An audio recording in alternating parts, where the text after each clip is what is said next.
There's no need to drive around South Florida wasting valuable time looking for a new or certified pre-owned Acura. Go to the #1 volume sales dealership in the Southeast United States. Craig Zinn's Acura of Pembroke Pines. Purchase with pace and space in a dealership tailored to your needs. From home buying to providing that personal touch. Contact the 2020 Satisfaction Award winner Craig Zinn's Acura of Pembroke Pines. 888-776-5123. That's 888-776-5123. Or visit them at 15601 Pines Boulevard in Pembroke Pines.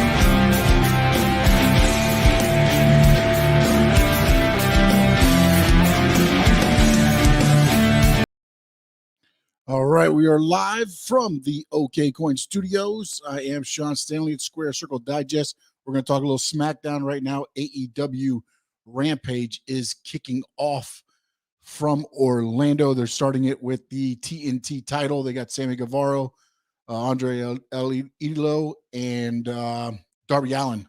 There's a triple threat match starting right now on AEW Rampage. They're getting ready for the pay-per-view this Sunday.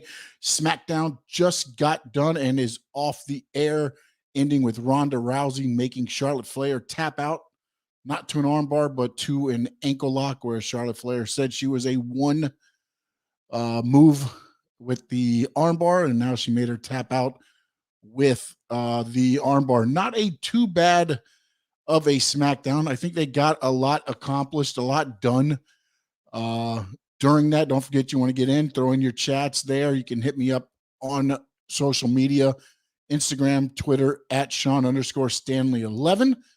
But overall, SmackDown, not too bad. It started with Ricochet defeating Sami Zayn and becoming the new Intercontinental title, which was way overdue. Ricochet is too much of a talent to never get a big push.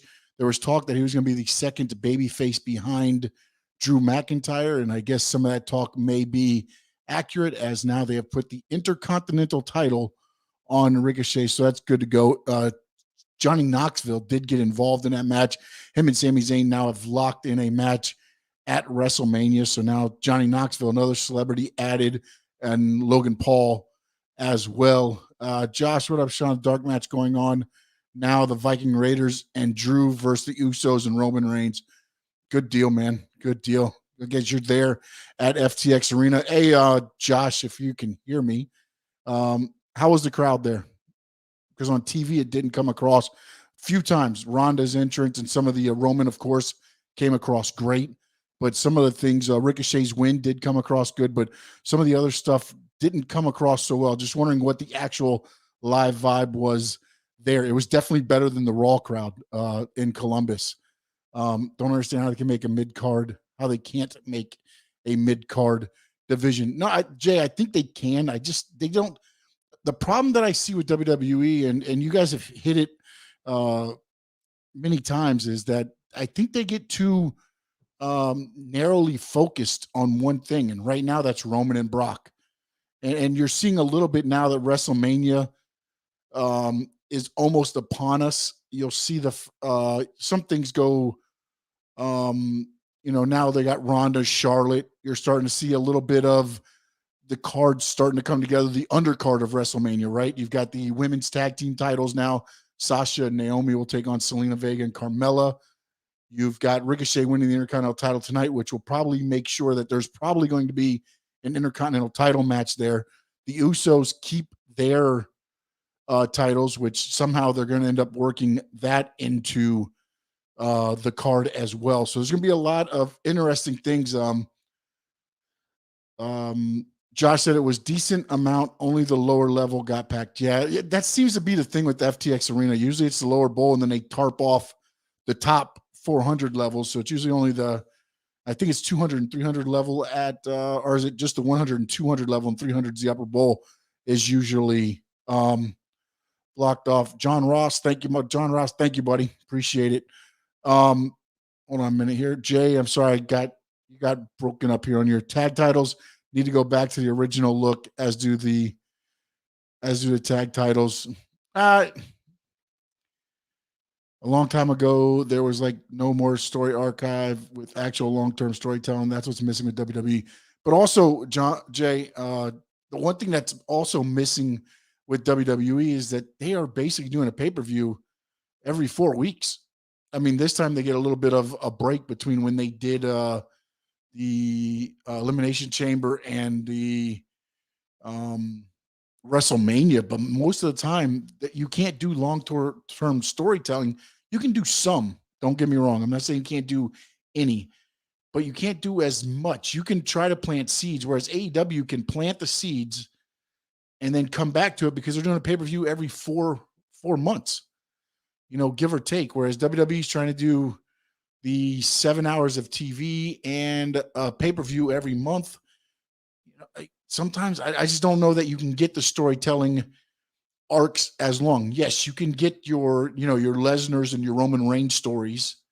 You can do that, but you got to pick and choose. Yeah, no, Jay, 100%. 6 pay-per-views, I think, is more than enough right now. I think that's more than enough. They've overdone it. I understand why they did it with the Monday Night Wars. They're trying to go back and forth, so they went to 12. But at some point, I think they do need to back off, especially when maybe you do more of your back in the day when WCW, your Clashes of Champions. You kind of do those cards. Maybe when you got a card at MSG, you do a special card, not necessarily a pay-per-view, but you run like a Saturday night main event or a Clash of the Champions where it's a more of a free show, but they do a house show on Peacock or something, not necessarily on USA, but it's just on Peacock. They could do that, and then you still do your 6 pay-per-views a year. Because I think they have to have so many with the Peacock contract that they signed. I think they have to have at least so many. So let's see what that is. Lesnar going to win at WrestleMania. What do you think is going to happen? Personally, I don't think Lesnar wins. I just think Roman Reigns right now is too far entrenched in that character. And you heard the Miami crowd tonight, and Josh is saying right now they were cheering, for the heel Roman Reigns and the Usos. He's starting to almost become, and I'm not saying he's there yet, but he's starting to become almost like the Stone Cold character where he was cool being bad. The NWO gimmicks, they were cool for being so bad. And you're starting to see that come to light, I think, with the Roman character, because when he was babyface, people were getting tired of it because you're getting the John Cena treatment, right? They're getting him fed down the throats. Now all of a sudden, it is it's Roman Reigns, and then you turn him heel, and you're able to get the thing. Jason Dow says AEW does that with Battle of the Belts, Beach Break. Yeah, non-pay-per-view, smart, but also they're only obligated to do 4 pay-per-views a year. But also those pay-per-views are $50, so, and it also, I think, goes with the product that they put out. Those guys are, you're trying to sell somebody to purchase a $50 pay-per-view, whereas WWE is basically just get them in the building because anybody watching the pay-per-view has already paid for it because it's $9.99 a month through Peacock or $4.99 through Peacock. D Mao, finally some wrestling talk, sir.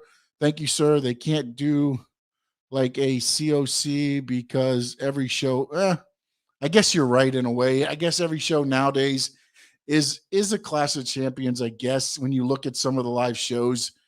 Yeah, you do get those feels, I guess. I guess you're right there, D-Mal, when you look at it. But also you could do, your Battle of the Belts and just have a card where all your championships get defended. I'm not saying they got to be defended, Lesnar against Roman Reigns, but you can do, Lesnar against, I don't know, even throw out, say, Robert Roode. It doesn't have to be anybody that necessarily you think is going to win the belts, but you could just have all the championships on a line for one show or something like that, just to throw some wrenches into it so you can get rid of some of the pay-per-views, because trying to do 7 hours of TV a week and then to do a pay-per-view every month, you're seeing the product on TV. I personally, I love wrestling. I love everything they're doing. I love the talent, but Raw is not entertaining. SmackDown is entertaining, but I just don't think that Raw is entertaining at all. Whether you want to call it the writers, the creative,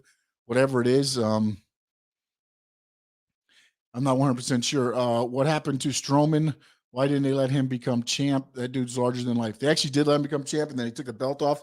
But he's doing a federation with EC3, Control Your Narrative. It's actually a new federation that's going to be coming out. They actually have a TV streaming deal already set up as well. So I'll get more information on that as it becomes available. I think the first shows are going to be around the WrestleMania timeframe. So we'll take a look at that. Josh, I love when there's a dark match and the wrestlers break character. That's why I like going to the live shows and not the TV tapings. It's just they're able to just, like you say, break character and have fun. I mean, that's what it's all about. Jason Dow, remember Saturday Night Main Event? That was fire when I was a kid, had a pay-per-view feel. It did. And it was to set up for whatever that pay-per-view was going to be. That's what I was saying, and D-Mal's right. Nowadays, almost every show, especially when you watch AEW, which I'm watching right now, I mean, they got the TNT title on right now in a triple threat match.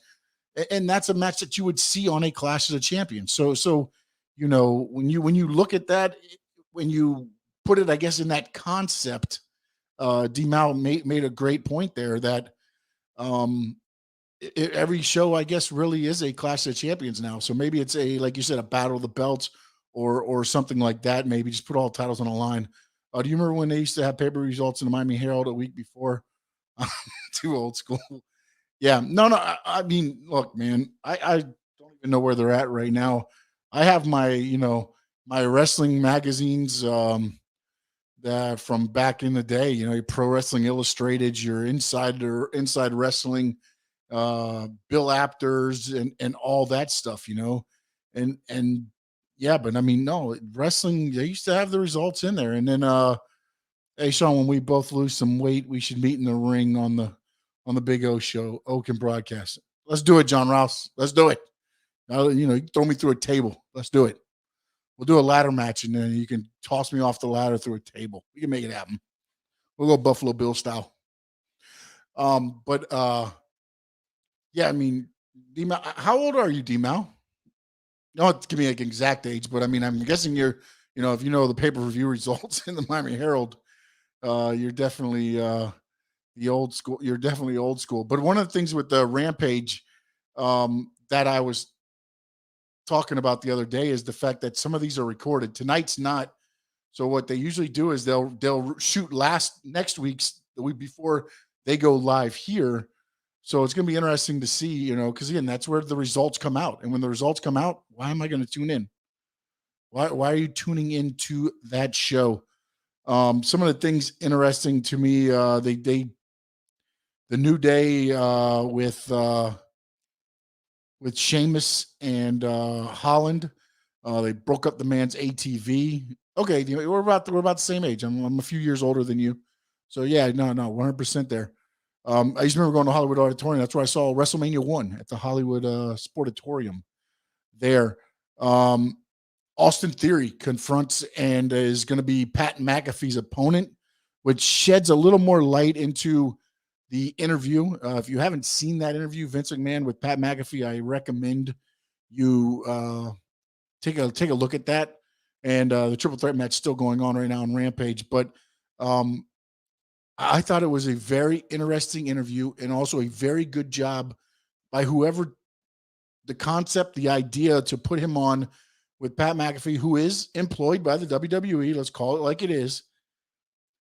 But they asked, certain questions. They didn't pepper them. Don't get me wrong. I'm not saying they sat there and they did lob some softballs in there, but they did ask about certain things. And you got to see a more human side of Vince McMahon. And I think that is going to help the product of WWE, because I think sometimes, Tony Khan is seen as a guy that goes out in front of the crowd, right? He's in front of the crowd. He makes the big announcements. He's part of the show with what exactly, Vince McMahon used to be. And they even talked a little bit about the Vince McMahon character when he was a superstar.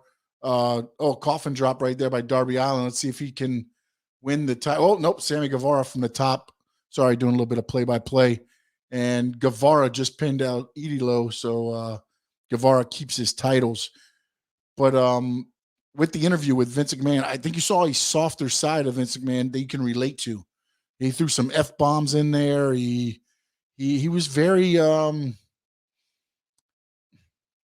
very open, I thought, very frank, but also more more relatable when you sat there and you look back at, the Vince McMahon character, the Vince McMahon, however you want to look at it. What came across to me in the interview was that he was relatable. And it opened up, I thought, something for the whole thing. And it was interesting because everybody said it was going to be Vince against McAfee. But just go to one TNT title. Jason Dow, I agree 100%. I do not understand why they have not gone to just the one title. They keep the two, but Darby Allin just refused to shake the hands of Sammy Guevara and left. So I'll have to follow that, see if that maybe start seeing a darker side of Darby Allin. And I'm here for that. And one of the things here's one of the things, and I'll be very transparent on this, is when the first time I saw Darby Allin, I said, there's no way they're going to get me to believe in this guy as a legit, contender, a legit performer, however you want to look at it. Then he did those matches with Cody Rhodes, and quickly they got me on the side of, okay, he can go. And I thought that's what AEW does very well is the character development, especially early on. Now it's getting probably a little bit harder because they've got so much talent, the influx of talent that's coming in and everything else right now. It's not a lot. And then also some news came out today with the Ring of Honor. AEW purchased Ring of Honor. It looks like that's going to serve as the AEW developmental, sort of like NXT does for WWE. So that's going to be interesting because, again, remember, a lot of the AEW guys came through that ROH, feeder system, moons ago. But now if they use that as a thing, and then also going to send some of the AEW guys, down to some of those shows and things like that. Now, again, I said, I think you're going to see a streaming service soon for AEW with that library. And you've got already on YouTube, you've got AEW Dark, AEW Dark, the Monday show. I forgot what Dark Elevation. Sorry, Dark Elevation. So you've got those shows already that you can add to a streaming service. You've got the ROH library that you can add to a streaming service. And then the next day you can always add Dynamite and Rampage. So you've definitely got plenty, and plus all the other stuff that they've been doing and getting set up. And if you wanted to, you probably, Being the Elite gets launched from their Young Bucks YouTube channel, and then you put that also on as part of the thing. There's a lot of ways you can go with that streaming service, and I think make money on that. John Ross, where did you wrestle? I wrestled here in South Florida. Decent money. Nowadays, I mean, you can make decent money if you get onto the TV, like the guys that got onto AEW, and then now they're touring a little bit of the things. You can make, again, I don't know, decent money, what decent money is, but I made some money on when I went to Peru. I got paid well. When I was on a couple cards that some of the legends and stuff was on, I got paid well. When we worked at the Mikasuki, I got paid well. Some of the others, livable, not on independent. No.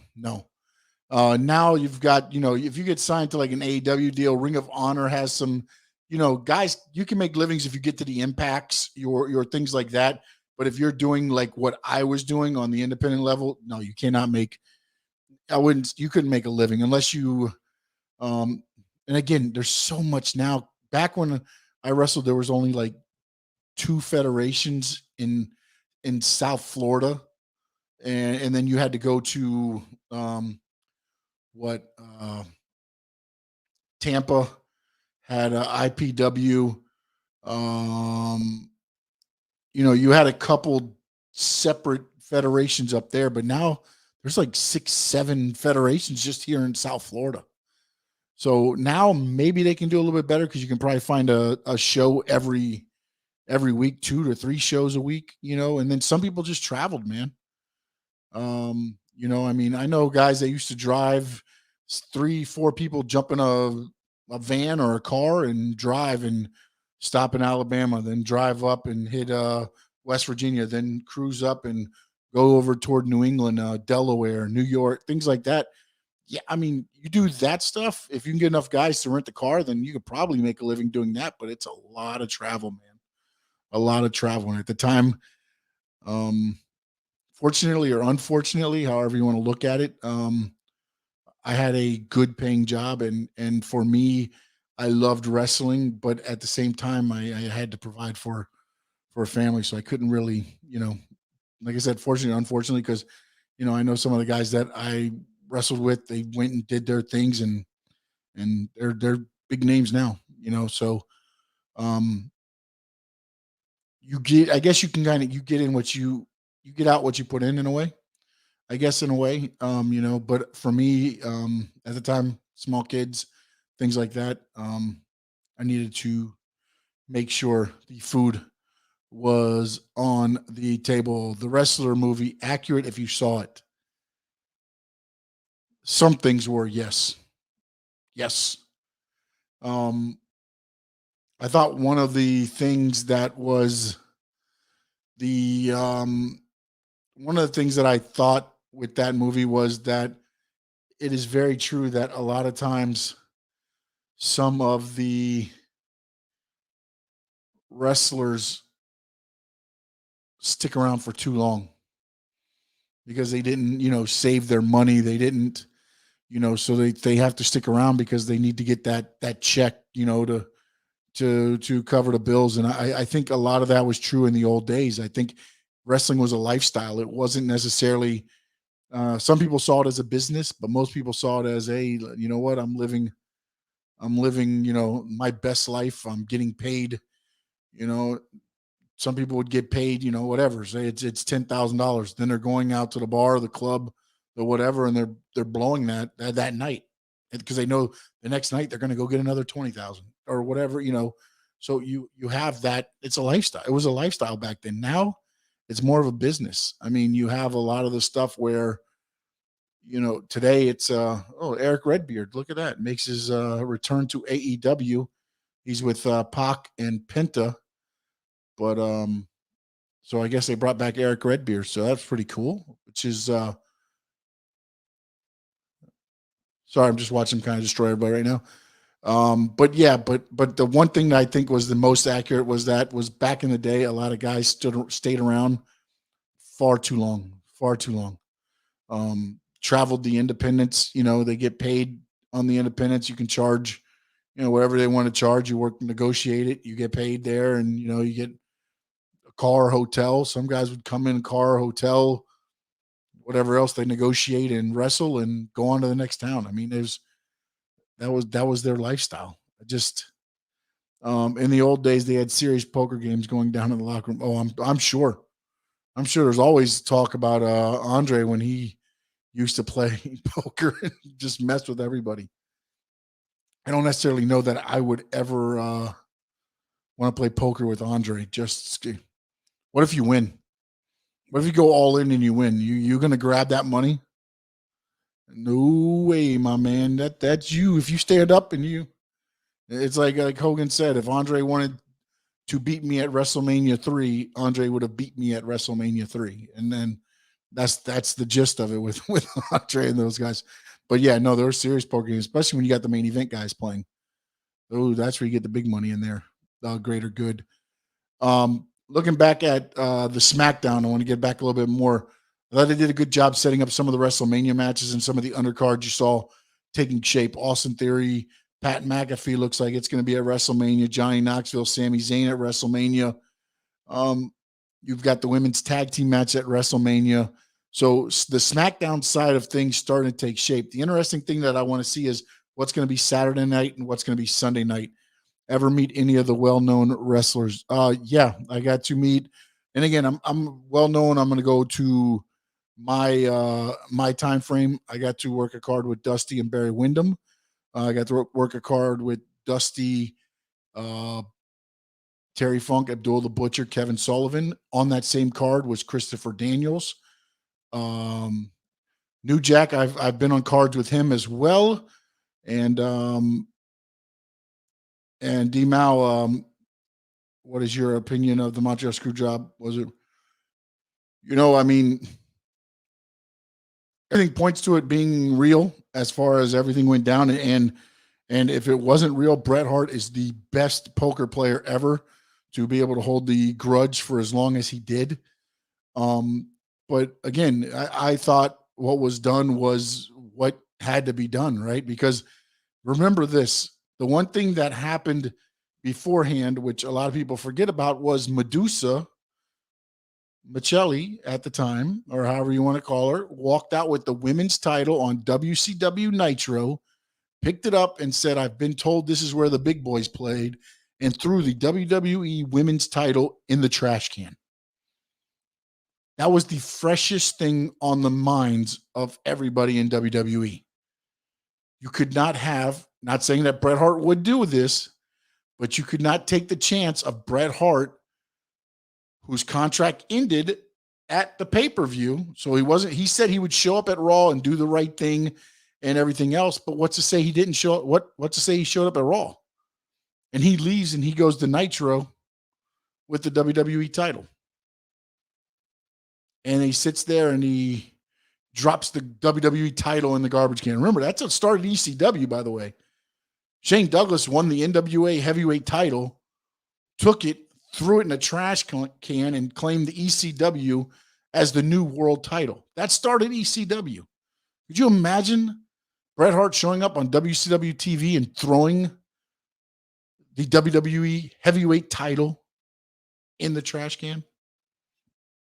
That would have just been crazy. So I think everybody did what they needed to do in that case to make it happen. And Vince, to his putting, I guess,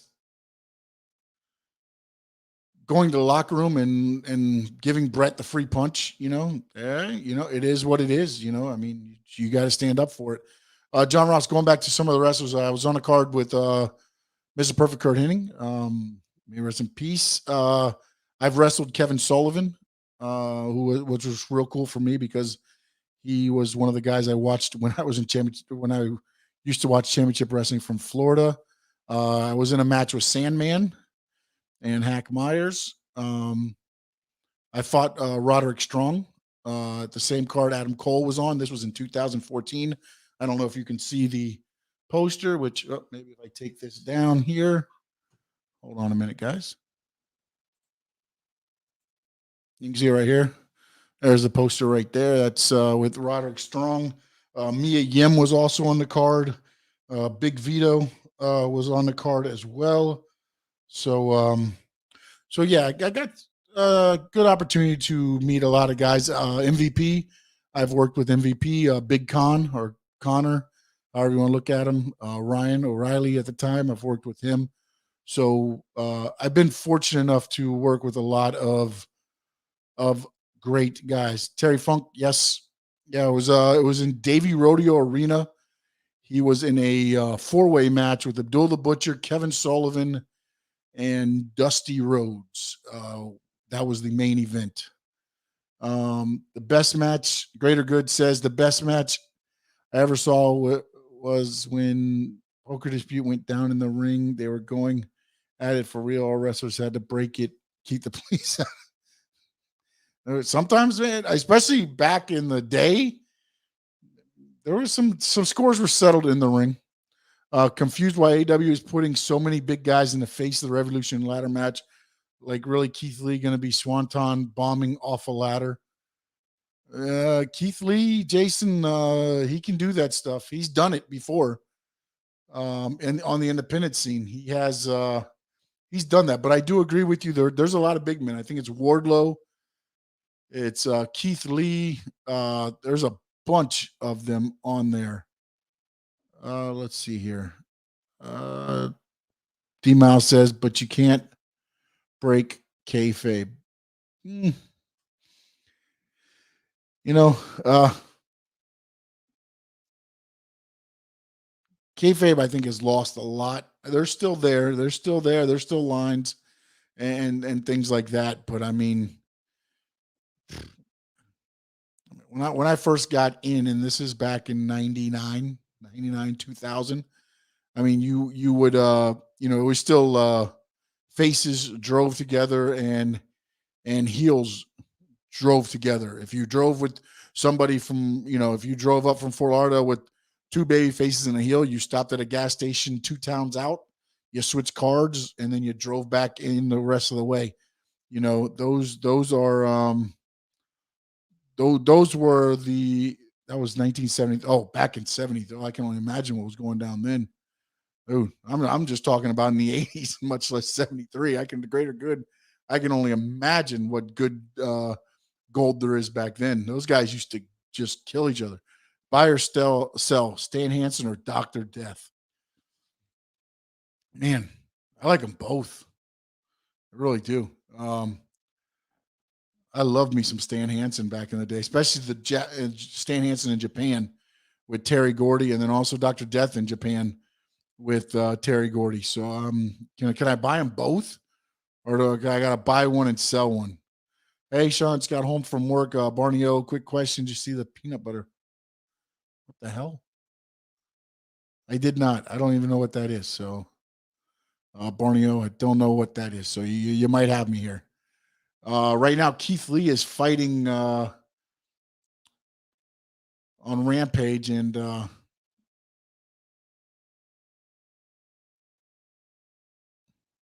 it's a movie. No, didn't see Peanut Butter Falcon. JPS Barney says some off stuff. Hey, listen, man, it is it's a movie, has wrestling in it. Huh. All right, I'm gonna have to check that one out, Barney. I have not watched any of that. John Ross, thank you, man, for the super sticker. Appreciate that, buddy.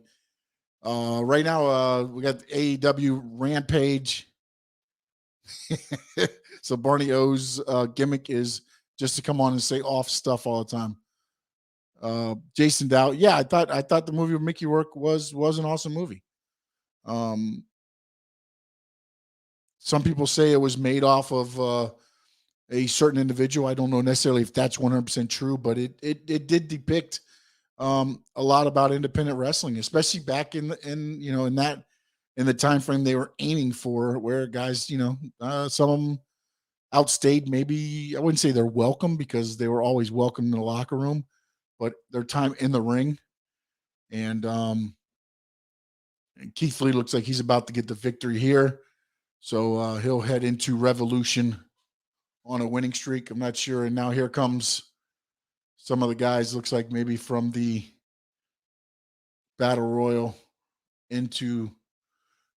Oh, no, that's not. That's the Rico Bonani and all those guys. Forgot what's the name of the group with Avalon and all those guys. They just interfered there. Greater Good said, Dusty Rhodes, American Dream. Loved him. He made me fall in love with professional wrestling.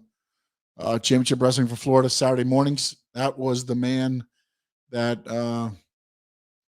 gave me my love for the Wingman. Thank you, JP on Sports. Appreciate it. The Wingman. And now here comes some of the guys from the Revolution ladder match coming down the aisle. Ricky Starks and those are starting to come down. Jason Dow, thank you too as well. Yes, if you will, the Bull of the Woods, baby, Dusty Rhodes. Here comes Orange Cassidy, and now they're going to have all of the Face of the Revolution ladder match, I guess, out on the ramp now, and I'm sure Wardlow won't be too far behind. And have they filled all the positions, or is there still one outstanding? I want to say there's still one missing, right? Oh, look at that. Ethan Page against Christian Cage tonight on. Oh, and the winner of that will go into the face of the Revolution, will be the last person. So I'm guessing Ethan Page will get Dusty Rhodes inspired me to do amateur wrestling. Really great or good? Amateur wrestling. Okay. All right. I think you're wrong there, Jason Dow. I think it's going to be Ethan Page. They got to get Ethan Page. I think start rolling into that. At least something in there. I know that Cody was a big time amateur wrestler in high school in Georgia, and it was him and I think it was Reed Flair. So it's Flair and Rhodes also in the amateur wrestling as well as the pro wrestling. And Barney never ran into Insane Clown Posse. Never did. Not that I don't know. I've heard good things and I've heard bad things about them, but I've never personally ran into them, so cannot say that I have. CM Punk is on there right now on the Rampage going over,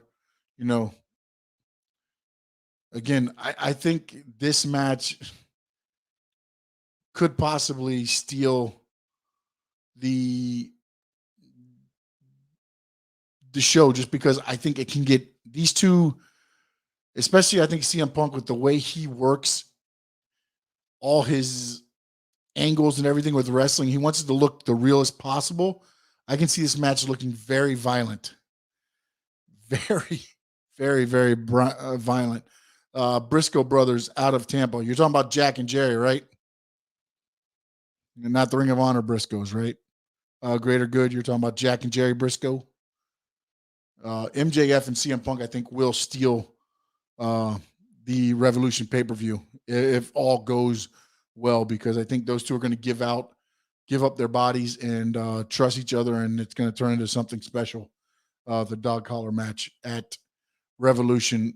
Jason Dow, seems like Christian just signed with AEW to push young talent. And yes, yeah, Christian's had his runs.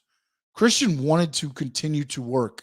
WWE didn't necessarily see that happening, so he went to AEW so he could work. He doesn't want to be champion. He doesn't want to be.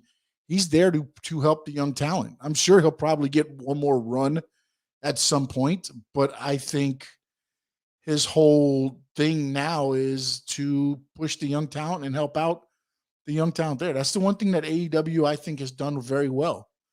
You've got Jericho, you've got Malenko, you've got Jerry Lynn, Moxley, Arn Anderson, Tully Blanchard. You got all these guys, different eras, different styles, different techniques, all working with this younger talent. It's not just, some big guy. They brought in Paul White. He's working with some of the bigger guys, Mark Henry as well. I just think you got a great mix of guys working with everybody, and they're working together, which is why I think a lot of the product is coming out the way it is, because these guys, they have a lot of creative control of their characters in AEW. They have a lot of more than you'll ever get with Vince McMahon. So with that, and then you have all these guys, just knowledgeable guys, every week peppering you like, hey, you could do this. You could do this a little bit better. You can do this a little better. Hey, did you think about doing this? And then, maybe complimenting it with this. And you just can't help but not get better when you're cutting promos. MJF, man, not that he's always had the gift of gab. He hasn't really needed it. But you start seeing some of these other guys now talking more. Wardlow, not sounding so bad on the mic. I didn't know, they haven't let him say much, but when he said it and it's meant something. It hasn't just been like blah, blah, blah, blah, blah, blah, blah, blah, blah, blah, blah, blah, blah, which you hear sometimes on WWE NXT. And I get it. NXT is for developing. You're developing in front of the eyes. I get that. But you also should have some polish on you before you're put in the ring. A lot of injuries happening on NXT. A lot of guys, there's a lot of internal talk about some of the people on NXT getting shots are not ready for the position they're being put in. And that's why you're seeing people getting carried out on stretchers and things like that. So JP on Sports, Jerry Lynn was so underrated. So underrated. So very, very underrated. I didn't realize how much input Dusty had with WCW. Hakeem was supposed to be WWE version of Dusty. Yeah, and the funny thing is, it was one man gang who became Hakeem, and it's funny because some of my first memories of one man gang was with Dusty Rhodes in Championship Wrestling from Florida, and then he went on to World Class and things like that. But yeah, I mean, remember Dusty ended up going to WWE, and they put him in polka dots, right? But he made the polka dots work. Came out to the common man. You know what I'm saying? Like, I mean, Dusty could take whatever and make it into something. What's it going to be? Whatever. But he made it into something. Bushwhackers were scary. I think when they were the sheep herders, they were scary. When they were the bushwhackers, they're goofs. When they were the sheep herders now, whew, they were out for blood then. Gonna be so sweet when Wardlow finally turns on MJF. The build for that has taken forever. Yep, and it's been good, right? Because you keep looking, and I thought last week on Wednesday, you started seeing the first signs of it going to happen because when he stopped Sean Spears from the chair, then he threw the chair down behind him. He kind of turned his back to Spears. Spears kind of looked back at the chair, looked down. You kind of thought they were going to. You thought maybe he'd grab the chair right there, and instead he left the ring. So I think you're starting to see some of that, but it's going to be a slow build, I think. And you might see squabble between him and Spears and MJF kind of being the mediator until he finally just says enough with everything. Yeah, the stop from MJF. Yeah. Yeah. Yep. You can only take so much of that. Doink the Clown in Texas was pretty badass as Maniac Matt Bourne. Yeah, there was a few Doink the Clowns. Steve Kern was a Doink the Clown. There was quite a few people. Matt Bourne was the original. And then when they did the Doink the Clown, when they had both of them in the ring, I think it was a WrestleMania. When they did that, Steve Kern was there, and then ended up Steve Kern, who was Skinner in WWE back in the gimmick days. And then he ended up taking on the role of Doink the Clown as well. Even the original Doink as a heel was sick too. Yeah, they turned him into a goof when they babyface him. Yeah, but you can only do so much for an evil clown, right? Evil clown's got a shelf life up to you can only go so far with an evil clown. I mean, you can only spray people in the face with the flowers so many times before you can have to start doing something babyface and start making some money on some merchandise and some things like that. JP on Sports, they're violent as hell, had a feud with the Fantastics. Yeah, when they're the sheep herders, they're horrifying. Yeah. Opinion on Jade Cargill. A lot of heat online. People saying she's too green to hold a title. You know something, though? I mean, I hear everybody say too green to hold a title, but she's got a physique and a look that sells that. What else are you going to do with her? You're going to have her go out there and lose to everybody right now? She has that look to where she looks better and bigger than everybody else out there. I think they booked her pretty well. It's going to be interesting to see her with Tay Conti. They just kind of had something with her a minute ago where Conti kind of attacked her during an interview. But I look, if you book her properly, no problem why you can't have a title on her. And then you've got Mercedes Martinez and some of these others that have come in now that can, end up costing her in a match. And then you can move on and have her feud with that person there, drop the belt down to whoever and go. But, I don't have a problem with her. I don't have a problem with the way, as long as they book her, they keep booking her as strong as they have. I don't have a problem with her having a belt. I never trusted any of the masked wrestlers, greater good. Yeah, no, it was funny. I did a mask gimmick, and it was probably some of the funnest times I had. But our mask had no eye holes, no nothing. It was just straight black face. Let me see. I think I have it somewhere here. I don't know if you're going to be able to see this, but that down on the bottom there, here, right there, that was the mask gimmick right there. The black hearts, and our mask had no eyes. So you could basically get away with whatever you wanted to get away with because you couldn't see anything on our faces. So a lot of fun times with that. But then also, we went to Missouri and Illinois, and we were driving through towns. And before you pull up to the other towns, you got to put a mask on. So when you come in with a mask with no face on, that's why we get the hoodies and things like that, so people don't think you're coming in to do any robberies or anything like that. So John Rouse, know anything about the dude who eats worms? I forgot his, the boogeyman. Yep, yep. That is him. The boogeyman coming to get you. But Eddie Kingston, he's another one that's grown on me. Loved him for a while, but now that he's getting some TV time and he's making the most of it, especially with him and Chris Jericho.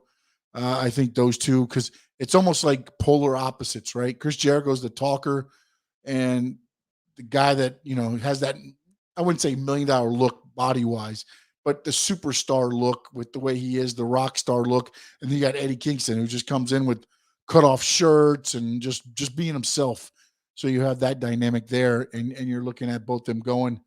And then also you got the Santana and Ortiz and things like that. There's so many things that can happen at Revolution pay-per-view. And I'm talking about, you've got the Face the Revolution ladder match. You don't know really necessarily who's going to win there. It'd be a great point to push Wardlow more, but now you've just signed Keith Lee. There's matches where you don't know which way they're going to go with it. MJF, CM Punk. Who wins that match? MJF hasn't lost. He hasn't lost. So do you put CM Punk to be the first one over on him? And CM Punk, he's lost to MJF. So does he lose again to MJF? Feels like this AEW is missing some specialty matches. Dog collar is the only one. Yeah, but I think they do too many specialty matches. Specialty matches should be ending of a feud. Your CM Punk MJF, the dog collar match, this should be the blow off of the feud. It shouldn't be more stuff after this. This should be it and be done. You did what the exploding barbed wire match. That is to finish off feuds. Specialty matches should be, to me, should mean something. It should take away and end the feuds. That to me is what specialty. It should build up to that specialty match. It shouldn't just be like, hey, let's throw a cage match on there for this. Hey, let's throw a tag team ladder match on because we need to do that. That starts becoming, to me, more independent style. Because indie wrestling, you want to get so many fans in the thing. So what do? Hey, we have a hardcore match. Okay, then we throw in a ladder match. Hey, you know what? Oh, we can get barbed wire on the ropes. Okay, we'll do that as well. That starts getting too much of the indie feel, I think. It does look like it's time for the main event. I just saw Mark Henry. So it is main event time, and it will be Page versus Cage. Sean, did you see the Vince on Pat McAfee? I did, Cap for Life. I did. Interesting to ask you guys, what did you think of Vince McMahon on Pat McAfee? As I said earlier, I thought it made him seem more human, more relatable, which I thought if somebody just said, hey, we need to start making our product more relatable, I thought this was a good move of what they did with Vince. Was some of those questions lofted a little? Probably, but they did ask some of the questions about, Saudi Arabia and some of the things with the, him being a superstar. They did get into a lot of the things, the cutting of wrestlers, which I think Vince used the word dead weight, which not necessarily sure all those guys and gals were dead weight, but I guess, one man's treasure. What is it? One man's trash is another man's treasure. So, you can look at things there, but I think ultimately it got over, especially when you saw what happened tonight with Austin Theory coming down the ring and saying, Pat McAfee, Vince McMahon came into your studio and said you were this and this and this, and he set you up because now you're wrestling me. at WrestleMania. So now you start seeing maybe a little bit of you saw him as a relatable character because he opened up and actually talked. And I saw some people say, oh, he should have sat down with a regular journalist. I can tell you right now, if he sat down with a regular journalist, not going to happen. Talk to Costas. That never goes well. D-Mao, were you a heel or babyface? You seem like a heel in intro. I was a heel at the Sean Allen. I was a babyface as Tank Morgan, and then the American Taliban gimmick took me heel, and then I stayed heel pretty much the rest of that time there. Cat for Life, I think Vince hears AEW knocking on the door. You know, the interesting thing is this, Cat for Life, is I always look at the ratings, the eyes that are watching the product. And right now, there's still about 500,000 households away from Raw. And I use Raw because Raw is on USA. I don't use SmackDown. SmackDown's 2.1, 2.4. AEW on TBS and TNT will never get those numbers because every household can have Fox. So I look at the numbers with Raw, with USA. Right now, they're at a 1.5, 1.7, depending on the week. And right now, AEW is staying at about a 1.01, somewhere around there. The last week, they stayed at a 1 million. They're staying consistent at 1 million, which very good. I mean, again, they've only been around for, you're looking at 3 years, 2.5, 3 years. So, but when you're looking at knocking on the door, I just don't think, I think it's starting, they're hearing some wind. You know, you're hearing that wind, like, okay, there's somebody back there. But I don't necessarily know that they are necessarily, you know, knocking on the door. Now, the signing with ROH, now, money-wise, will help them out because that library is kick ass. I mean, when you look at it, it's young CM Punk, it's young Bryan Danielson, it's young Christopher Daniels, it's young Jay Lethal, it's young Ricochet, it's young Cesaro, it's all these guys that you see now. Sami Zayn, Kevin Owens, Tyler Black, which is Seth Rollins.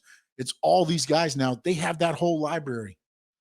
I honestly think a streaming service is coming for them, and then it'll be interesting to see what they do from there.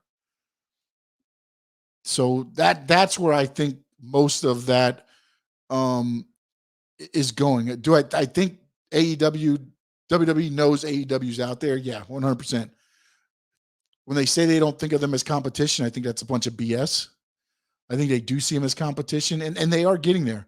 At one point, Raw was dropping. Raw had dropped down to 1.3, and AEW was up to 1.1. And it looked like, oh, here we go. And if they start overtaking Raw, then they are knocking on the door. They will be knocking on the door. But right now, Raw's distanced themselves a little bit. So we'll have to see how it goes. Because, again, you've got this Revolution pay-per-view, and then you'll probably have 3 or 4 months before they have another pay-per-view. And by then, Raw, SmackDown will be coming out of almost SummerSlam probably, or around SummerSlam time. So we'll see where they're at in a couple months and see if it comes back around. Maybe they will be knocking on the door by then. Cat for Life. Jason Dow, heels seem like would be easier to be just starting out in the business. Yes and no, because the funny thing about it is it is an easier persona 100% because you just yell at people and this and that. But there's some people that can't take people yelling back at them or booing them. There's some people that don't like to be booed. And it's funny because I've seen it happen. You know, I don't know if they're just that good of a person to where they've never been booed or things like that, but there's times where, you know, you get little kids, you know, yelling at you and calling you every name in the book and things they probably shouldn't be calling you, but are at 6, 7, 8 years old. And you just have to sit there and kind of look at them and be like, this mofo, you know, and a lot of people cannot, believe it or not, can't handle it. Just can't handle it for whatever reason. One of the things that I remember was when Shawn Michaels did an interview. I can't remember who he did it with, or if it was on one of the documentaries, or it was one of the things I watched on YouTube where it was just something behind the scenes type thing. But he said, you know, when the music hits and the curtain opens, he's a different person. And that's exactly what happened for me. Like I was a totally, it was me, but ramped up like Stone Cold says, up 120%. It was me, but it was a me that if you saw me in every day, that's I'm not gonna come and do what I would do when I'm wrestling. You know what I'm saying? I'm not gonna sit there and yell at kids and whatever else you do. You don't I'm not gonna sit there and slap people. I mean, I put a woman who was a mayor of a small town, we put her through a table. Like things like that I would not do in real life. That's not me. But when you come out through the curtain and you do things like that, it's yeah, they say some guys can't turn it off to stay in character. But also I think there's some gimmicks and characters where you have to do that. You have to be married to that character. And one was talked about last night was on that interview with Vince McMahon was The Undertaker. Right? The Undertaker always went out. He was always dressed in his black because that was the gimmick. But he would sit there and he'd party and he'd drink and everything else and be one of the guys and things like that, with the guys in the hotel things. So nowadays, I don't necessarily know if it's about turning it off. I know a lot of wrestlers get in troubles when, I mean, people are chasing them down at airports 5, 6, 7 o'clock in the morning, for autographs. And then people get mad when you don't sign every autograph. And then it's like, and then you get you catch guys on a bad day. There's a big time thing on social media with Chris Jericho when he went off on some guy and he, so, I mean, you can catch guys on bad days. Are they in character necessarily? I don't necessarily know that, there's a lot of characters these days. Bray Wyatt, maybe Malachi Black, but what characters today would need to stay in characters and not turn it off? Because most people are themselves. I mean, in all counts and purposes, everything I've heard about MJF is that that's a little bit of him in real life. He's that type of person in real life, to a certain extent. Now, I'm not saying he's as, evil or as heelish as he does there, but he does, I think he does turn it off a little bit. You gotta understand how to turn it off. And I think with social media nowadays, everybody is a more relatable person, regardless. I mean, back when I was wrestling, there wasn't social media. I mean, there was, I think, there's Facebook and things like that, but it wasn't Facebook what it is today, whereas everybody's got a page and everybody's taking stuff and putting it on their page and sending out, oh, this guy, I saw this guy in the airport. He's in town. Something may be happening. And, it does get tiring though at times. I can only imagine, some of these guys because, again, I mean, I go back to one of the things we talked about a little bit before was the WrestleMania with the Hardys, and they kind of did the 24 WWE 24 on them, whereas they had to fly into an airport, another big airport away from where I think they're doing it in I think it was the Tampa one, or was it Orlando? It was one of the one, but they flew into another airport, so they get driven in as the show had already started, so that nobody would see them being there. I mean, that's what you got to go through to show up and be a surprise. And so that was interesting. And Jason Dow, I think it was you there that said it, and you proved me wrong. You were right. Cage just went over on Page. So Cage will be the final participant in the Face of the Revolution ladder match. So he will join Ricky Starks, Orange Cassidy, Wardlow, Hobbs, and Keith Lee. So Christian Cage fills in the final spot for the Face of the Revolution. And it was a pretty decent Rampage. And now here comes, I'm guessing all the Face of the Revolution is going to, oh no, Jungle Boy and Luchasaurus are actually coming out. So I don't have the volume up, so I couldn't tell who was coming out. But Jungle Boy and Luchasaurus out, and it was Orlando. Thanks, Jason Dow. All right, guys, man. Hey, I appreciate everything tonight. We're going to try to go live at about 7:30 on Sunday, right before the pay-per-view, maybe a 30-minute pregame. Just talk a little bit about who we think is going to win, who's going to lose. And Jason, I figured name power. Yeah, I figured name power, but at the same time, it's I just I don't see Cage winning that. I guess I wouldn't see Page winning it either, so it doesn't matter which one. But I thought Page would get more of a push in that match. But maybe this is the little last hurrah for Christian Cage getting a shot there. But looks like maybe about 7:30. The pay-per-view will start at 8.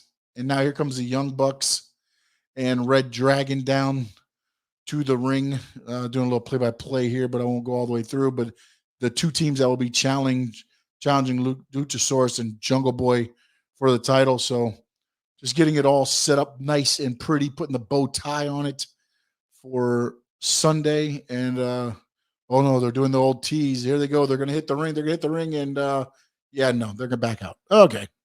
So, but like I said, looks like we're going to do maybe a pre-show on Sunday right before the pay-per-view comes on. We'll probably go live maybe about 7:30. We'll just look at some of the matches, break down who we think might win, and then it'll kick off. I know the buy-in will also be on as well. D-Mouth, thanks, my man. I appreciate everybody here supporting tonight and also on a Friday night. I know a lot of things to do, a lot of wrestling going on. Fortunately, though, no South Florida. Jungle Boy just took everybody out with a over-the-top rope plancha and took out Red Dragon and the Young Bucks, and everybody's on the floor squirming around. And Countdown to Revolution is next. So if you are watching it right now, go ahead and tune in TNT, get caught up with everything about AEW Revolution, and we'll be back on the air 7:30. During the buy-in, we'll jump on real quick, talk a little bit about who we think's going to win, who we think's going to lose, and why. And until then, as I say each night, in the words of the great Gordon Soley, so long from the Sunshine State.